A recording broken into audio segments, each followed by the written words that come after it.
Dalam sebuah hadis Nabi SAW ada memberitahu bahawa orang-orang yang bijak adalah orang yang banyak mengingati mati.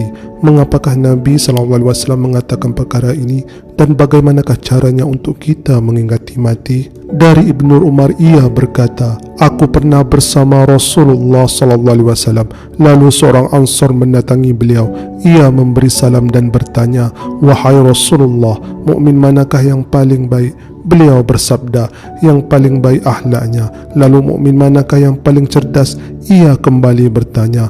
Beliau bersabda, yang paling banyak mengingati kematian dan yang paling baik dalam mempersiapkan diri untuk alam berikutnya. Itulah mereka yang paling cerdas. Riwayat Ibnu Majah.